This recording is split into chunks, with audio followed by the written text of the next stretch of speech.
So, when I was asked at school to fill in my UCAS application, I wrote a business case for why I shouldn't go to university and submitted that back to my school. Looked at the average salary for somebody that had done a degree, wasn't the same, and I basically pitched that in and said I'm not going to apply to go to university.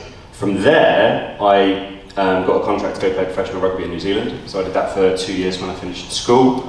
I then had my face rebuilt, literally rebuilt, so I had to give up on that. You did a good job. Thank you.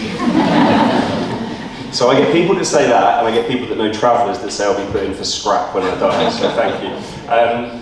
So had to find a career, and a guy that I knew just said, look, do you want to come work in the city? And I worked in recruitment, which, love it or hate it, taught me so many amazing skills, work ethic, selling, being resilient, like all these things that we look at people who are younger today and we say they don't have them.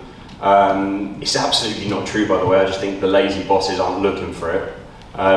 So I did that for a few years, and then I went to a company that builds websites for retailers, because the recruitment that I was doing was in e-commerce. So back when I started doing it, the IT team just had somebody that did the website, which sounds alien now, but that's how it was. And I thought, well, there's going to be somebody who's specifically dedicated to doing this. So I ended up playing chess with e-commerce directors at Ted Baker, at All Saints, at Caramillan. When one of them moved, I knew that there was a gap, so I placed them and I got a name for doing that. I then went to a business that built websites for retailers because I hated recruitment so much. I rang the guy that owned this company and I was like, look, all the people that buy what you do, I know their kids, I know how much money they earn, all this sort of stuff. So he hired me to open all those doors. From there I got headhunted by eBay. I was on eBay's European management team when I was 25. Then went to Zalando, which a lot of you will know and have shopped on, good stuff. And then I was asked to go and be the managing director of a Silicon Valley technology company, 200 million turnover business, and that was a wild ride in itself. So, what was the second part? Sorry, I hate doing that, it's all about being rubbish, but there we go. Well, I think you've kind of touched on it anyway. What you think about the traditional wisdom that you have to go to the big university and get the great grad scheme and all the rest of it? Yeah, if I think about the people that I've hired into my business that are doing brilliantly, we didn't quiz anything about their history. I put out a marketing associate role 2 weeks ago, and I specifically said, don't send me your CV, because that's the jobs you've done for someone else and how long you did them for. I don't care. It really doesn't bother me how long you sat in a role and then you change. What I prefer is that somebody says, here's all the stuff I'm great at and here's all the stuff that makes me happy. I think that's a much better barometer of who you are and how you're going to fit into the business.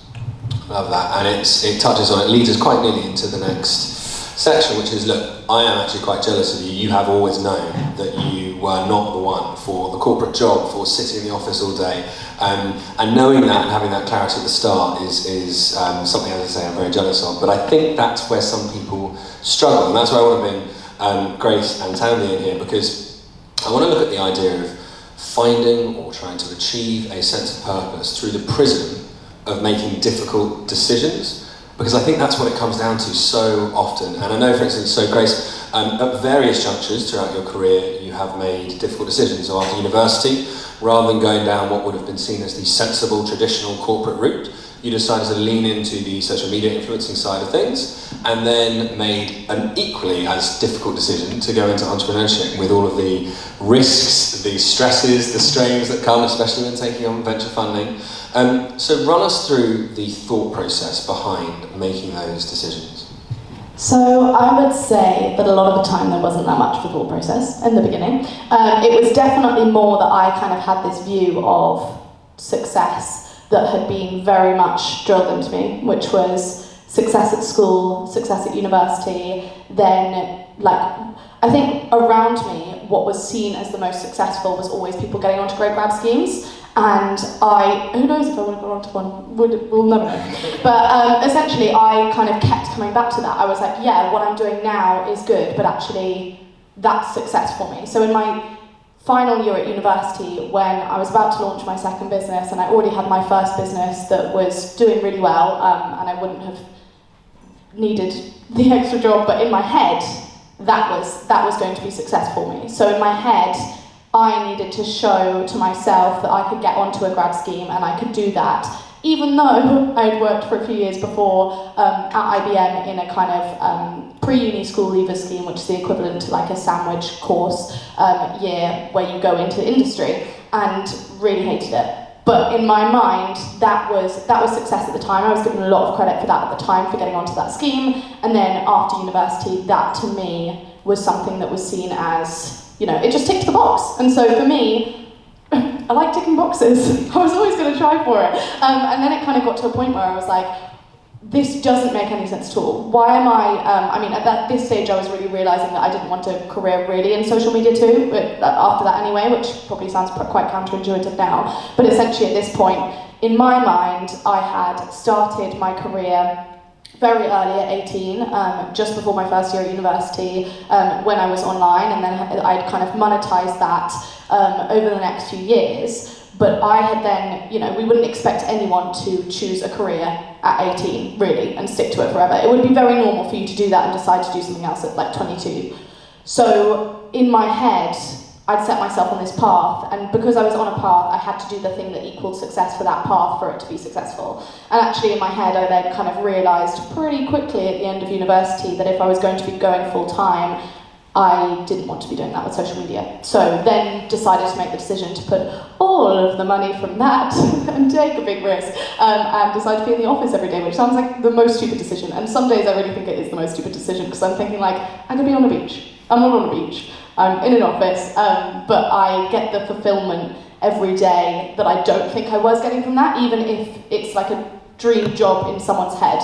It wasn't a dream job to me because it wasn't challenging me every day, and that's not to say that it's not a really difficult job. It is an incredibly difficult job. I think influencers often get a lot of stick. It's not a homogenous group. There's many different types of influencers, but ultimately with the amount of money that they make, like, you know, if everyone could do it, you know, they might. And at that moment for me, I kind of just thought, actually, what's more important? Me doing something that challenges myself every day and I feel like is success because I'm problem solving, engaging my brain and kind of fulfilling myself in the everyday.